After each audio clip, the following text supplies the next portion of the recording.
Hello, what is up mga ma'am, sir, ma'am? Ako po si Ralph Cifra, isang visual artist from Manila, Philippines. And today we are going to unbox and review the Dragon Ball Z Band Presto Solid Edge Works band from Bandai. So ito yung front of the box, the product shot of the action figure, Solid Edge Works dito sa likod. And then Japanese text, Band Presto Dragon Ball series. Dito naman sa side.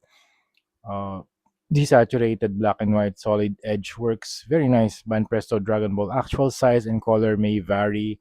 Information about the company or toy, and then you have the oversized photo here. Ito yung mas maliit na version.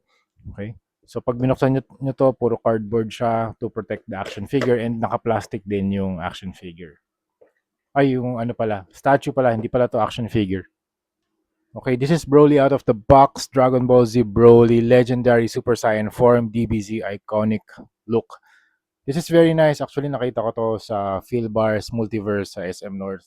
Shout out, shout out to Philbars kasi naka-display to doon. Tapos, nang hinawakan ko, tsaka nakita ko siya in actual. Tapos, na-miss ko yung na-miss ko yung custom na Broly na ginawa ko dati. Kasi nakapag-custom repaint na rin ako ng Broly. So, gusto kong gawin ulit yun dito kay Broly na legendary Super Saiyan form from Solid Edge Works naman from Bandai. So this is only 800 pesos. So para sa akin, sulit na sulit yun para dito sa character na to. And Broly is a very popular Dragon Ball Z character with bright green, spiky hair, pale white, glowing eyes. Tapos meron pa siyang earrings. And then you also have very muscular body. You have the necklace with blue circle gem. Look at the biceps, look at the muscle definition. And also yung spiky hair niya, talagang spiky yan, nakakatusok siya. Ingat kayo dyan. And then yung kanyang eyebrows ay also color green. And then meron siyang green, desaturated red na some type of cloth around his waist.